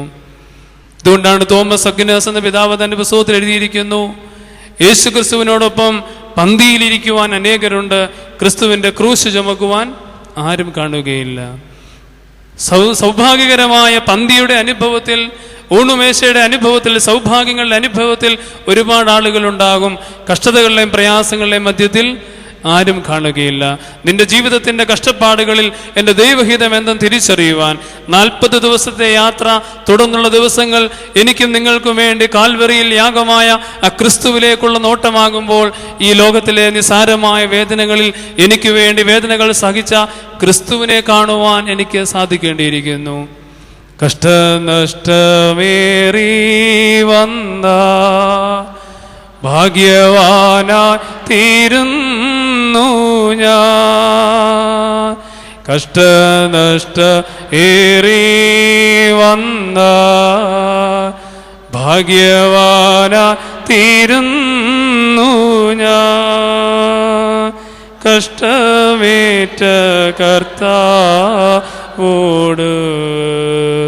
കൂട്ടാളിയ തീരുന്നു ഞാൻ, കഷ്ടമേറ്റ കർത്താവോട് കൂട്ടാളിയ തീരുന്നു ഞാൻ. ജീവിതത്തിൽ കഷ്ടവും ദുഃഖവും നഷ്ടവും വന്നാൽ ഞാൻ ഭാഗ്യവാനായിത്തീരുന്നു എന്നാണ് നാം പാടിയത്. പലപ്പോഴും അർത്ഥമറിയാതെ നാം ഇതിങ്ങനെ പാടാറുണ്ട്. സാധു കൊച്ചുഞ്ഞുപദേശി കഷ്ടതകളുടെയും വേർപാടിൻ്റെയും ദുഃഖത്തിൻ്റെയും വേദനയിൽ നെഞ്ചത്തോട് കൈവച്ചുകൊണ്ട് പറഞ്ഞു, കഷ്ടനഷ്ടം ഏറി വന്നാൽ ഞാൻ ഭാഗ്യവാനായിത്തീരുന്നു. എങ്ങനെയാണ് ആ ഭാഗ്യാവസ്ഥ? കഷ്ടമേറ്റ എൻ്റെ കർത്താവിനോട് ഞാൻ കൂട്ടാളിയാവുകയാണ്. കാൽവരി കുരിശിൽ എനിക്ക് വേണ്ടി യാഗമായി തീരുന്ന ആ ക്രിസ്തുവിനോട് ഞാൻ ചേരുന്നു എന്ന് പറയുവാൻ എനിക്കും നിങ്ങൾക്കും എത്ര പേർക്ക് സാധിക്കുന്നുണ്ട്? പ്രിയമുള്ളവരെ, ഈ നോമ്പുകാലം നമ്മുടെ വിശ്വാസത്തെ ബലപ്പെടുത്തേണ്ട കാലമാണ്. ഈ നോമ്പുകാലം നമ്മുടെ വിശ്വാസം ശക്തിപ്പെടുത്തേണ്ട കാലമാണ്. മറിച്ച് കേവലമായ കാര്യസാധ്യങ്ങൾക്ക് വേണ്ടിയല്ല നോമ്പ് പിതാക്കന്മാർ ക്രമീകരിച്ചിരിക്കുന്നത്. ഈ പുണ്യഭൂമിയിൽ നിന്നുകൊണ്ട് ഞാനും നിങ്ങളും മധ്യസ്ഥത അണയ്ക്കുമ്പോൾ, പ്രാർത്ഥിക്കുമ്പോൾ, പട്ടിണിയുടെയും രോഗത്തിൻ്റെയും മധ്യത്തിൽ നോമ്പ് തൻ്റെ വ്യക്തിപരമായ കാര്യസാധ്യത്തിന് വേണ്ടി ഉപയോഗിക്കാതിരുന്ന ഒരു പിതാവിൻ്റെ കബറിടത്തിലാണ് ഞാനും നിങ്ങളും പ്രാർത്ഥിക്കുന്നത് എന്നുള്ള തിരിച്ചറിവ് നമുക്കുണ്ടാകണം. നിർഭാഗ്യവശാൽ ഞാനും നിങ്ങൾ നോമ്പിലൂടെ കടന്നു പോകുന്നത് ചെറുതും വലുതുമായ എന്തെങ്കിലും കാര്യസാധ്യത്തിന് വേണ്ടിയാണ്. നമ്മുടെ വിശ്വാസം ബലപ്പെടേണ്ട കാലമാണ് ഈ നോമ്പ് കാലം എന്ന തിരിച്ചറിവ് നമുക്ക് ഉണ്ടാകണം. പ്രിയമുള്ളവരെ, ദാനിയേൽ പ്രവാചകന്റെ പുസ്തകം 3-ാം അധ്യായത്തിൽ നാം മറ്റൊരു സംഭവം കാണുന്നുണ്ട്. നെബൂഖദ്നേസർ രാജാവ് ഒരു സ്വർണ്ണബിംബം ഉണ്ടാക്കി വെക്കുകയാണ്. രാജാവിൻ്റെ കൽപ്പനയാണ്, ഈ സ്വർണ്ണബിംബത്തെ മാത്രമേ ഇനി ആരാധിക്കാവൂ. 3-ാമത്തെ അധ്യായത്തിൽ നൽകുന്ന സംഭവം നാം വായിക്കുമ്പോൾ ഇവിടെ കാണുന്നു. രാജാവിൻ്റെ ഈ സ്വർണ്ണബിംബത്തെ ആരാധിക്കുകയില്ല എന്ന് ദാനിയേലും ശദ്രക്കും മേശക്കും അബേദ്നെഗോവും തീരുമാനിക്കുകയാണ്. ഇത് മനസ്സിലാക്കിക്കൊണ്ട് ഇതിൻ്റെ വാർത്ത നെബൂഖദ്നേസർ രാജാവിൻ്റെ ചെവിയിൽ വരുമ്പോൾ രാജാവ് ഈ 3 ചെറുപ്പക്കാരെയും അവിടെ വിളിച്ചു നിർത്തുകയാണ്. അവിടെ കാണുന്നുണ്ട്, 3-ാമത്തെ അധ്യായം നാം ധ്യാനിക്കുമ്പോൾ കാണുന്നു, രാജാവിൻ്റെ കൽപ്പനയാണ്, താൻ ഉണ്ടാക്കി വെച്ചിരിക്കുന്ന ഈ സ്വർണ്ണബിംബത്തെ മാത്രമേ ആരാധിക്കാവൂ. 3-ാമത്തെ അധ്യായം 17-ാം വാക്യം വളരെ പ്രസക്തമാണ്. ഈ രാജകൽപ്പന കേട്ടുകൊണ്ട് രാജാവിൻ്റെ മുഖത്ത് നോക്കിക്കൊണ്ട് ഈ ചെറുപ്പക്കാർ പറയുകയാണ്, 3-ാം അധ്യായം 16-ാം വാക്യം, ഞങ്ങൾ സേവിക്കുന്ന ദൈവത്തിന് ഞങ്ങളെ വിടുവിക്കുവാൻ കഴിയുമെങ്കിൽ അവൻ ഞങ്ങളെ എരിയുന്ന തീച്ചൂളയിൽ നിന്നും രാജാവിൻ്റെ കയ്യിൽ നിന്നും വിടുവിക്കും. എന്തുവാ പറയുന്നത്? ഞങ്ങൾ സേവിക്കുന്ന ദൈവത്തിന് ഞങ്ങളെ രക്ഷിക്കുവാൻ കഴിയുമെങ്കിൽ ഈ എരിയുന്ന തീച്ചൂളയിൽ നിന്നും രാജാവിൻ്റെ കയ്യിൽ നിന്നും ഞങ്ങളെ രക്ഷിക്കും. വിശ്വാസത്തിൻ്റെ ആഴമേറിയ അനുഭവം. എന്നാൽ ഈ വിശ്വാസം നമുക്കുമുണ്ട് എന്നുള്ളത് യാഥാർത്ഥ്യമാണ്, അല്ലേ? രോഗങ്ങളോ പ്രതിസന്ധികളോ കഷ്ടതകളോ ഉണ്ടാകുമ്പോൾ ഞാനും നിങ്ങളും പറയും, എനിക്ക് ഈ രോഗം തന്ന, എനിക്ക് ഈ ജീവിത പ്രയാസങ്ങളുടെ കടന്നു പോകുന്ന ദൈവം എന്നെ രക്ഷിക്കുമെന്ന് നാം മനസ്സിൽ പറയാറുണ്ട്. എന്നാൽ അവിടെ കൊണ്ട് ഈ 3 ചെറുപ്പക്കാരുടെ വിശ്വാസം അവസാനിക്കുന്നില്ല. 18-ാമത്തെ വാക്യം പറയുന്നു, ഞങ്ങൾ വിശ്വസിക്കുന്ന ദൈവത്തിന് ഈ തീച്ചൂളയുടെ അനുഭവത്തിൽ നിന്ന് ഞങ്ങളെ രക്ഷിക്കുവാൻ കഴിയും. ഇനി അഥവാ ഇല്ലെങ്കിലും no compromise. But if not, we are not compromise. ഞങ്ങൾ വിശ്വസിക്കുന്ന ദൈവത്തിന് ഈ തീച്ചൂളയുടെ അനുഭവത്തിൽ നിന്ന് ഞങ്ങളെ രക്ഷിക്കുവാൻ സാധിക്കും എന്ന് പറയുന്ന ചെറുപ്പക്കാർ തുടർന്ന് പറയുന്നു, ഇനി അഥവാ അങ്ങനെ അല്ലെങ്കിലും ഞങ്ങൾ നിന്നെ ആരാധിക്കുകയില്ല. ഇതാണ് വിശ്വാസത്തിൻ്റെ ആഴം. ഈ നോമ്പുകാലം ആത്മപരിശോധന നടത്തുമ്പോൾ നാം തിരിച്ചറിയണം, ദുഃഖങ്ങളും പ്രയാസങ്ങളും രോഗങ്ങളും മാറുന്ന ദൈവസന്നിധിയിൽ നാം അടുത്തു വരുമ്പോൾ ദൈവം എൻ്റെ രോഗവും ദുഃഖവും പ്രയാസവും മാറ്റും എന്ന് നാം പ്രാർത്ഥിക്കുന്നുണ്ട് എന്ന് വിശ്വസിക്കുന്നുണ്ടെങ്കിൽ അവിടെ കൊണ്ട് നമ്മുടെ വിശ്വാസം അവസാനിക്കരുത്. ഇനി അതല്ല, ഈ കഷ്ടതയാണ്, ഈ രോഗമാണ് നിന്റെ ഹിതമെങ്കിൽ അത് അനുഭവിക്കുവാൻ ഞാൻ തയ്യാറാണ് എന്ന് പറയുന്നിടത്തേക്കാണ് നമ്മുടെ വിശ്വാസം വഴിമാറേണ്ടിയിരിക്കുന്നത്. പ്രിയമുള്ളവരെ, രണ്ടാമതായി ഞാൻ ഓർമ്മിപ്പിച്ചത്, നമ്മുടെ ജീവിത സാഹചര്യങ്ങളിൽ ഈ നോമ്പുകാലം ദൈവത്തിലുള്ള വിശ്വാസം അതാഴമേറിയതായിരിക്കണം. രോഗങ്ങളിലും ദുഃഖങ്ങളിലും എന്തെങ്കിലും നേട്ടങ്ങൾ നേടുമ്പോൾ ഉള്ളത് മാത്രമല്ല, ഇനി അതല്ല എങ്കിലും നിന്നിൽ നിന്ന് അല്പം പോലും അകലുവാൻ എനിക്ക് സാധിക്കുകയില്ല എന്ന് പറയുവാൻ തക്കവണ്ണം ഈ നോമ്പുകാലം നമ്മെ പഠിപ്പിക്കേണ്ടിയിരിക്കുന്നു. ദാനിയേൽ പ്രവാചകന്റെ ജീവിതത്തിൽ 3-ാമതായി കാണുന്ന ഒരു പ്രത്യേകത, ദാനിയേൽ പ്രവാചകന്റെ ജീവിതം ഈ നോമ്പ് കാലത്ത് നമുക്ക് നൽകുന്ന 3-ാമത്തെ സന്ദേശം, ഇത് സഹജീവികൾക്ക് വേണ്ടി, സഹോദരങ്ങൾക്ക് വേണ്ടി പ്രാർത്ഥിക്കേണ്ട കാലമാണ് നോമ്പ് കാലം. സഹജീവികൾക്ക് വേണ്ടി, നിന്റെ സഹോദരങ്ങൾക്ക് വേണ്ടി പ്രാർത്ഥിക്കേണ്ട കാലമാണ് ഈ നോമ്പ് കാലം. ദാനിയേൽ പ്രവാചകന്റെ പുസ്തകം 9-ാം അധ്യായത്തിലേക്ക് നാം കടന്നു വരുമ്പോൾ കാണുന്നു, യെരുശലേമിന് സംഭവിക്കുവാൻ പോകുന്ന പ്രതിസന്ധി പ്രവാചകൻ മുന്നിൽ കണ്ടുകൊണ്ട് ദൈവത്തോട് കണ്ണുനീരോട് പ്രാർത്ഥിക്കുകയാണ്. ഒരുപക്ഷെ തന്നെ ബാധിക്കുന്ന പ്രതിസന്ധി അല്ലെങ്കിലും യെരുശലേമിന് സംഭവിക്കുവാൻ പോകുന്ന പ്രതിസന്ധി മുന്നിൽ കണ്ടുകൊണ്ട് ദൈവത്തോട് കണ്ണുനീരോട് മുട്ടിപ്പായി പ്രാർത്ഥിക്കുകയാണ് ദാനിയേൽ പ്രവാചകൻ. പ്രിയമുള്ളവരെ, ഈ നോമ്പുകാലം നാം സഹോദരങ്ങൾക്ക് വേണ്ടി പ്രാർത്ഥിക്കേണ്ട കാലമാണ്.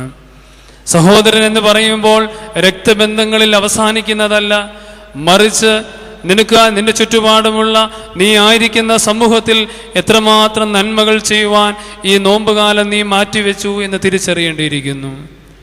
പാവങ്ങളുടെ അമ്മയായ മദർ തെരേസ ഇങ്ങനെ എഴുതിയിരിക്കുന്നു, നമുക്ക് വേണ്ടി പ്രാർത്ഥിക്കുന്ന ഒരു മനസ്സുണ്ടാവുകയാണെങ്കിൽ അതാണ് ദൈവസന്നിധിയിൽ പ്രീതികരമായ പ്രാർത്ഥന.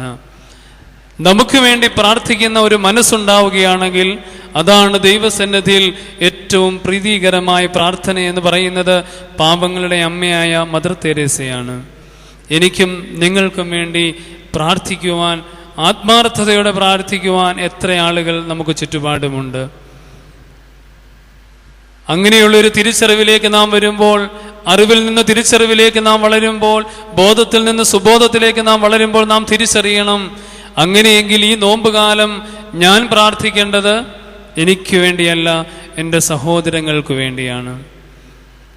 ഒരു നേരമോ 2 നേരമോ ഉപവസിക്കുകയും പ്രാർത്ഥിക്കുകയും നോമ്പെടുക്കുകയും ചെയ്യുന്ന സഹോദര സഹോദരി, ഈ 34 ദിവസങ്ങൾ പിന്നിടുമ്പോൾ നീ മാറ്റിവെച്ച വിഹിതം, നീ ദൈവസന്നിധി നിനക്ക് ആരോഗ്യത്തോട് 1 നേരമെങ്കിൽ 2 നേരമെങ്കിലും ഉപവസിക്കുവാൻ നിനക്ക് കഴിഞ്ഞുവെങ്കിൽ അത് ആർക്ക് പ്രയോജനകരമായി ചെയ്യുവാൻ നിനക്ക് സാധിച്ചു.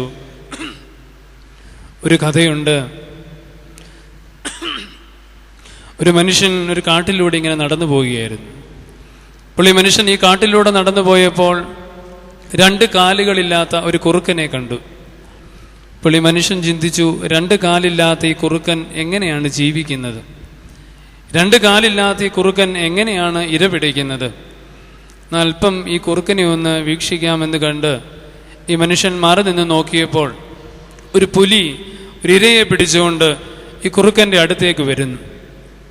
എന്നിട്ട് ഈ പുലി തനിക്ക് ആവശ്യമായ ഭക്ഷണം കഴിച്ചു, അതിന് ശേഷമുള്ളത് ഈ കുറുക്കന് നൽകുന്നു.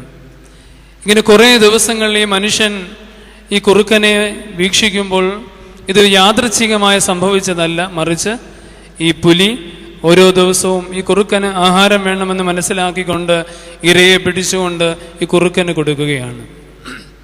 കഥയിൽ ഇങ്ങനെ പറയുന്നു, ഇത് കണ്ട ഈ മനുഷ്യനൊരു തീരുമാനമെടുക്കുകയാണ്. കേവലമായ ഈ കുറുക്കനെ പരിപോഷിക്കുവാൻ വേണ്ടി ഒരു പുലിയെ ക്രമീകരിച്ച ദൈവം എന്നെയും ഇതുപോലെ പരിരക്ഷിക്കുവാൻ ആരെയെങ്കിലുമൊക്കെ ക്രമീകരിക്കും എന്ന് മനസ്സിലാക്കുകയാണ്. അങ്ങനെ ഈ മനുഷ്യൻ ഒരു തീരുമാനമെടുത്തു, ഈ കുറുക്കനെ പോലെ തനിക്ക് വേണ്ടതായ ഇരകൾ ആരെങ്കിലും കൊണ്ടുതരുമെന്നുള്ള ചിന്തയോടുകൂടി ഇങ്ങനെ കാത്തിരിക്കുകയാണ്. ഓരോ ദിവസങ്ങൾ ഇങ്ങനെ കടന്നു പോകുന്നു, തനിക്ക് ഭക്ഷണം കൊണ്ട് ആരും കടന്നു വരുന്നില്ല. ഭക്ഷണം കഴിക്കാതെ ഈ മനുഷ്യൻ വളരെ ക്ഷീണിതനായി ഇരുന്ന അനുഭവ സമയത്ത് ഈ മനുഷ്യൻ ദൈവത്തോട് ചോദിക്കുകയാണ്, അല്ലയോ ദൈവമേ, കേവലം 2 കാലുകൾ നഷ്ടപ്പെട്ട ഈ കുറുക്കന് ഇരയെ കൊടുക്കുവാൻ നീ പുലിയെ അവിടുന്ന് ക്രമീകരിച്ചു. പിന്നെ നിന്റെ ഭക്തനായ നിന്റെ ദാസനായ എനിക്ക് 1 നേരം ദിവസങ്ങളോളം ആഹാരമില്ലാതെ ഈ കഴിഞ്ഞ അവസരത്തിൽ നീ ആരെയും ക്രമീകരിച്ചില്ലല്ലോ. ദൈവം നൽകുന്ന മറുപടി ഈ കഥയിൽ വളരെ പ്രസക്തമാണ്. ദൈവം പറയുകയാണ്, അല്ലയോ മനുഷ്യ, നീ ഈ കാട്ടിലെ സാഹചര്യത്തിൽ 2 കാലില്ലാത്ത കുറുക്കനെ നീ കണ്ടു, നീ കുറുക്കനാകുവാൻ ആഗ്രഹിച്ചു. എന്നാൽ എനിക്ക് നിന്നെക്കുറിച്ചുള്ള പദ്ധതി ഈ കുറുക്കനാകുക എന്നുള്ളതായിരുന്നില്ല, മറിച്ച് പുലിയായി മാറുക എന്നുള്ളതായിരുന്നു. കാലില്ലാത്ത അനേക കുറുക്കന്മാർ നിന്റെ ചുറ്റുപാടുമുണ്ട്. പ്രതിസന്ധികളിലും രോഗങ്ങളിലും ദുഃഖങ്ങളിലും വേദനയിലും കഴിയുന്ന അനേക മനുഷ്യർ നിന്റെ ചുറ്റുപാടുമുണ്ട്. നിർഭാഗ്യവശാൽ ഈ കാലഘട്ടത്തിൽ ഞാനും നിങ്ങളും ആഗ്രഹിക്കുന്നത് ആരെങ്കിലും സഹായങ്ങൾ ഇങ്ങോട്ട് കൊണ്ടുവന്ന് സഹായിക്കുന്ന ഈ കുറുക്കനാകുക എന്നതാണ് നമ്മുടെ പലരുടെയും ആഗ്രഹം. എന്നാൽ ദൈവം എന്നെക്കുറിച്ചും നിങ്ങളെക്കുറിച്ചും വിചാരിച്ചിരിക്കുന്നതായ പദ്ധതി, തീരുമാനം എന്ന് പറയുന്നത് കേവലം ഈ കുറുക്കനാകുക എന്നുള്ളതല്ല, മറിച്ച് മറ്റുള്ളവനെ പോഷിപ്പിക്കുന്ന ഒരു പുലിയായി മാറുവാൻ നിനക്ക് എന്തുകൊണ്ട് സാധിക്കുന്നില്ല? ഈ നോമ്പുകാലം സഹോദരങ്ങൾക്ക് വേണ്ടി, സമസൃഷ്ടിക്ക് വേണ്ടി പ്രാർത്ഥിക്കേണ്ട കാലമാകുന്നുവെന്ന് പിതാക്കന്മാർ നമ്മെ പഠിപ്പിക്കുന്നു. ദാനിയേൽ പ്രവാചകൻ നമ്മെ പഠിപ്പിക്കുകയാണ്, ഈ നോമ്പുകാലം നീ അവനവന് മാത്രമല്ല, ഞാനും എൻ്റെ കുടുംബം എന്ന ചിന്തയേക്കാൾ കുറെ കൂടെ വിശാലമാകേണ്ടിയിരിക്കുന്നു നിന്റെ ചിന്ത. 6 ഞായറാഴ്ചകൾ പ്രത്യേകമായി ക്രമീകരിക്കപ്പെട്ടിരിക്കുന്ന വേദഭാഗങ്ങൾ പിതാക്കന്മാർ വ്യത്യസ്തങ്ങളായ ചില രോഗസൗഖ്യ സാഹചര്യങ്ങളെ പ്രത്യേകമായി ഞായറാഴ്ചകൾ ക്രമീകരിച്ചിരിക്കുന്നത് കേവലമായ സൗഖ്യദായകമായ അനുഭവത്തിൽ നിന്ന് ചിന്തിക്കുവാൻ മാത്രമല്ല, ഈ ലോകത്തിൽ നിന്നെക്കുറിച്ചുള്ള ദൈവത്തിൻ്റെ പദ്ധതി എന്തെന്നുകൂടെ തിരിച്ചറിയുവാനായിട്ടാണ് ഈ 6 സാഹചര്യങ്ങളെ ക്രമീകരിച്ചിരിക്കുന്നത്. പച്ചവെള്ളത്തിൽ നിന്ന് മേൽത്തരമായ വീഞ്ഞിൻ്റെ അനുഭവത്തിലേക്കുള്ള രൂപാന്തരം നിനക്കുണ്ടാകണമെന്ന് ദൈവം കാണിക്കുന്നുണ്ട്. അതിലേറ്റവും പ്രസക്തമായൊരു ഞായറാഴ്ചയുണ്ട്. ഒരു ഭവനത്തിൽ നിന്ന്, അല്ലെങ്കിൽ വിവിധ ഭവനങ്ങളിൽ നിന്ന് 4 പേർ യേശുതമ്പുരാനെ കാണുവാൻ പോവുകയാണ്. തീർച്ചയായും ആ ഭവനത്തിൽ നിന്ന് പോകുമ്പോൾ ഈ 4 പേർക്കും ചില ലക്ഷ്യങ്ങളുണ്ടായിരുന്നു. അവനവന് നേടേണ്ട ചില സൗഖ്യങ്ങളുണ്ടായിരുന്നു. യേശുതമ്പുരാനിൽ നിന്ന് ലഭിക്കേണ്ടതായ ചില നൽവരങ്ങളിലെ ആലോചനകളുമായിട്ടാണ് ക്രിസ്തുവിൻ്റെ സന്നിധിയിലേക്ക് അവർ കടന്നു പോകുന്നത്. എന്നാൽ യേശു ക്രിസ്തുവിൻ്റെ അടുത്തേക്ക് കടന്നു ചെല്ലുന്ന അവർ കാണുന്നത്, ആരോഗ്യത്തോടെ എഴുന്നേറ്റ് യേശു ക്രിസ്തുവിൻ്റെ സന്നിധിയിലേക്ക് കടന്നു വരുന്ന ഞങ്ങൾ 4 പേരേക്കാൾ അത്യാവശ്യമായി സൗഖ്യം നേടേണ്ട മറ്റൊരു സഹോദരനെ അവിടെ കാണുകയാണ്. പ്രതിസന്ധികളുടെ മധ്യത്തിൽ യേശു ക്രിസ്തുവിൻ്റെ സന്നിധിയിലേക്ക് ആ സഹോദരനെ ഇറക്കി വെക്കുകയാണ്. വേദപുസ്തകത്തിൽ യാതൊരു പബ്ലിസിറ്റിയും കൊടുക്കാത്ത 4 വ്യക്തികളാണ് ആ 4 പേര്. ഇന്ന് ഞാനും നിങ്ങളും ഈ ലോകത്തിൽ എന്തെങ്കിലും ചാരിറ്റിയോ ഉപകാരങ്ങളോ ചെയ്യണമെങ്കിൽ എത്രമാത്രം പ്രസിദ്ധമാകണം, എത്രമാത്രം പബ്ലിസിറ്റികൾ ഞാനും നിങ്ങളും ആഗ്രഹിക്കുന്നു. പിതാക്കന്മാർ നോമ്പിലെ ഞായറാഴ്ചയായ വേദഭാഗത്തെ ക്രമീകരിച്ചത് ഈ കഥയിൽ നാം മനസ്സിലാക്കിയതുപോലെ കുറുക്കനായി മാറുകയല്ല, കുറുക്കനെ സഹായിക്കുന്ന പുലിയായി മാറുവാനുള്ള ദൗത്യം, ദൈവിക പദ്ധതി നാം തിരിച്ചറിയേണ്ടിയിരിക്കുന്നു. അതുകൊണ്ട് ഈ നോമ്പുകാലം സഹോദരങ്ങൾക്ക് വേണ്ടി, സമസൃഷ്ടിക്ക് വേണ്ടി പ്രാർത്ഥിക്കുവാനായിട്ട് ഈ നോമ്പുകാലം നമ്മെ പഠിപ്പിക്കുകയാണ്. 3 ചിന്തകളാണ് നാം പങ്കുവെച്ചത്.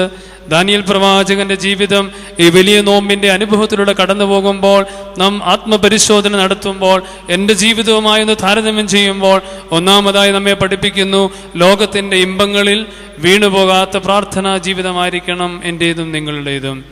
രണ്ടാമതായി ദാനിയേൽ പ്രവാചകൻ നമ്മെ ഓർമ്മിപ്പിക്കുന്നു, ഈ നോമ്പുകാലം എന്ന് പറയുന്നത് കേവലമായ കാര്യസാധ്യമല്ല, പ്രതിസന്ധികളിൽ, പ്രയാസങ്ങളിൽ ദൈവത്തിലുള്ള വിശ്വാസത്തെ ബലപ്പെടുത്തേണ്ട കാലമാണ്. അചഞ്ചലമായി ദൈവത്തോടുള്ള വിശ്വാസത്തെ ശക്തിപ്പെടുത്തേണ്ട കാലമാണ് നോമ്പുകാലം. മൂന്നാമതായി ദാനിയേൽ പ്രവാചകന്റെ ജീവിതം നമ്മെ പഠിപ്പിക്കുന്നു, കേവലം അവനവന് മാത്രം വേണ്ടിയല്ല, ഈ വലിയ നോമ്പിന്റെ അനുഭവത്തിലൂടെ നാം കടന്നു പോകുമ്പോൾ എൻ്റെ സഹോദരന് വേണ്ടി ഒരു നിമിഷമെങ്കിലും പ്രാർത്ഥിക്കുകയും പ്രവർത്തിക്കുകയും ചെയ്യുവാൻ തക്കവണ്ണം ഈ നോമ്പ് ഉപകാരപ്രദമാക്കണമെന്ന് നമ്മെ പഠിപ്പിക്കുകയാണ്. 4-മതൊരു ചിന്ത കൂടെ പങ്കുവെച്ചുകൊണ്ട് ഞാൻ എൻ്റെ വാക്കുകളെ ഉപസംഹരിച്ചുകൊള്ളാം. 4-മതായി ദാനിയേൽ പ്രവാചകന്റെ ജീവിതാനുഭവത്തെ 12 അധ്യായമുള്ള ഈ പുസ്തകത്തിലൂടെ നാം വായിക്കുമ്പോൾ നാം അവിടെ കാണുന്നുണ്ട്, ദാനിയേൽ പ്രവാചകന്റെ ജീവിതം ദൈവത്തിന് പ്രിയനായി തീർന്ന ദാനിയേൽ പ്രവാചകന്റെ ജീവിതമാണ്. ദൈവത്തിന് പ്രിയനായി തീർന്ന ദാനിയേൽ പ്രവാചകന്റെ ജീവിതം 9-ാം അധ്യായം 23-ാം വാക്യത്തിൽ നാം കാണുന്നു, ദാനിയേൽ പ്രവാചകന്റെ പ്രാർത്ഥനയ്ക്ക് ദൈവം ഉത്തരം നൽകുകയാണ്.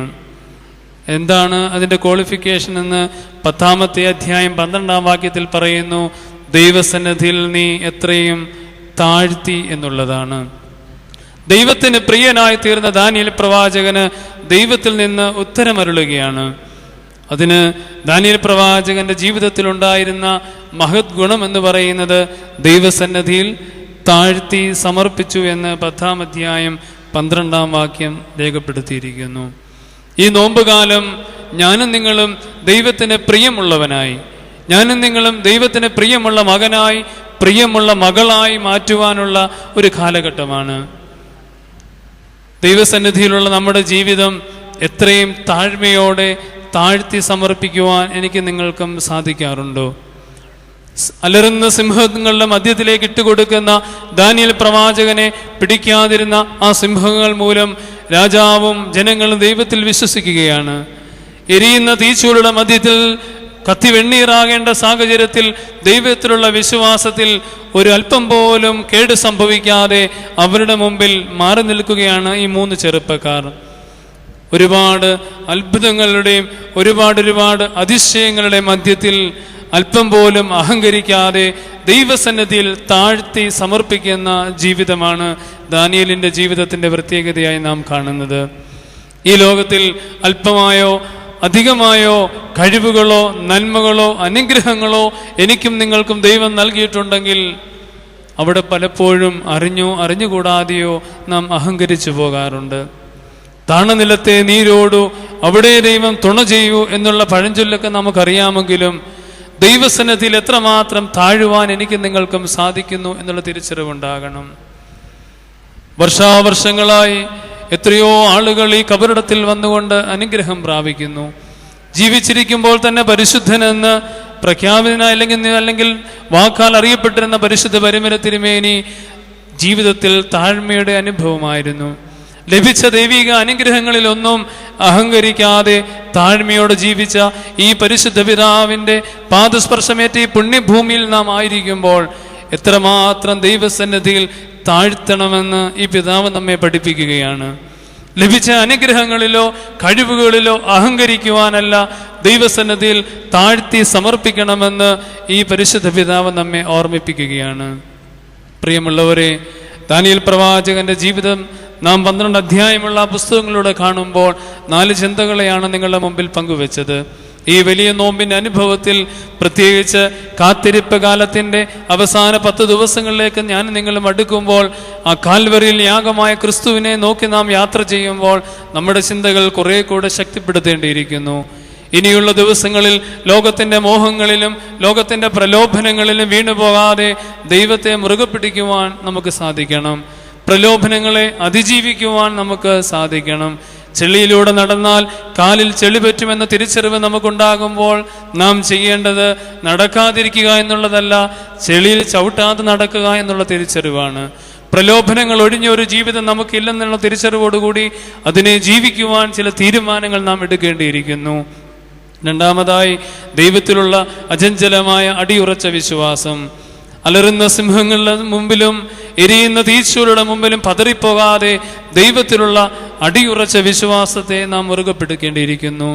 മൂന്നാമതായി, ഈ നോമ്പുകാലം ആരോഗ്യത്തോടെ ദൈവസന്നിധിയിൽ ഞാൻ നിങ്ങളുമായിരിക്കുമ്പോൾ രോഗങ്ങളിലും ദുഃഖങ്ങളിലും പ്രയാസങ്ങളിലുമായിരിക്കുന്ന എൻ്റെ സഹോദരങ്ങൾക്ക് വേണ്ടി കണ്ണുനീരോട് ഒരു നിമിഷമെങ്കിലും പ്രാർത്ഥിക്കുവാൻ, ഒരു നിമിഷമെങ്കിലും പ്രവർത്തിക്കുവാൻ സാധിക്കുന്നില്ലെങ്കിൽ ഒരുപാട് വർഷങ്ങളിലെ നോമ്പ് പോലെ ഒരു പക്ഷെങ്കിൽ ഈ വർഷത്തെ നോമ്പും നമ്മിൽ നിന്ന് കടന്നു പോകും. ആ തിരിച്ചറിവും നമുക്കുണ്ടാകണം. നാലാമതായി ഞാൻ ഓർമ്മിപ്പിച്ചത്, ദാനിയേൽ പ്രവാചകന്റെ ജീവിതം നമുക്ക് നൽകുന്ന സന്ദേശം ദൈവത്തിന് പ്രിയനായി മാറുക എന്നുള്ളതാണ്. ഈ നോമ്പുകാലം ദൈവത്തിന് പ്രിയമുള്ള മകനായി, ഈ നോമ്പുകാലം ദൈവത്തിന് പ്രിയമുള്ള മകളായി മാറുവാൻ ദൈവമേ എന്നെ രൂപാന്തരപ്പെടുത്തണമേ എന്ന് നമുക്ക് പ്രാർത്ഥിക്കാം. അതിന് ദൈവസന്നിധിയിൽ താഴ്മയുടെ അനുഭവത്തിൽ കടന്നു പോകുവാൻ നമുക്ക് ഇടയാകണം. അപ്രകാരം തുടർന്നുള്ള ദിവസങ്ങൾ ദൈവസന്നിധിയിൽ നമ്മെ തന്നെ സമർപ്പിക്കാം. ഒരു നിമിഷം ദൈവസന്നിധിയിൽ നമ്മുടെ തലകളെ വണക്കാം. കരുണാസമ്പന്നനായ ദൈവമേ, സ്വർഗീയ പിതാവേ, അനുഗ്രഹീതമായ ദിവസത്തിൻ്റെ മധ്യാഹ്ന സമയത്തിനായിട്ട് ഞങ്ങൾ അങ്ങേ സ്തുതിക്കുന്നു. അവിടുത്തെ പാദപീഠത്തെങ്കിലായിരുന്നു കൊണ്ട് ദാനിയേൽ പ്രവാചകന്റെ ജീവിതത്തിലൂടെ ഈ പരിശുദ്ധമായ നോമ്പിൻ്റെ അനുഭവത്തിൽ ഞങ്ങൾ കേട്ടതായ വചനങ്ങൾ, ദൈവമേ, നോമ്പുകാലം ഇതൊരു കാത്തിരിപ്പിൻ്റെ കാലമാണെന്നും നോമ്പുകാലം ആത്മപരിശോധനയുടെ കാലമാണെന്നും എന്ന തിരിച്ചറിവോടുകൂടി ലോകത്തിൻ്റെ ഇമ്പങ്ങളിൽ വീണുപോകാതെയും ദൈവത്തിലുള്ള വിശ്വാസം അത് പതറിപ്പോകാതെയും ഈ നോമ്പുകാലം എൻ്റെ സഹോദരങ്ങൾക്ക് വേണ്ടി പ്രാർത്ഥിക്കുന്ന കാലമായിട്ടും ഈ നോമ്പുകാലം ദൈവത്തിന് പ്രിയമുള്ളവനായി മാറുവാൻ തക്കവണ്ണം ദാനിയേൽ പ്രവാചകന്റെ ജീവിതത്തെ പോലെ ദൈവമേ എന്നെ അവിടുന്ന് രൂപാന്തരപ്പെടുത്തണമേ. അവിടുത്തെ പരിശുദ്ധ രൂഹ അത് ഞങ്ങളെ സംഗതിയാക്കണമേ. ഞങ്ങൾ നിനക്ക് മുഖാന്തരം നിന്റെ പിതാവിനും പരിശുദ്ധാത്മാവിനും എന്നാളും സ്തുതിയും സ്തോത്രവും സമർപ്പിക്കുവാനായിട്ട് തന്നെ. ആമേൻ.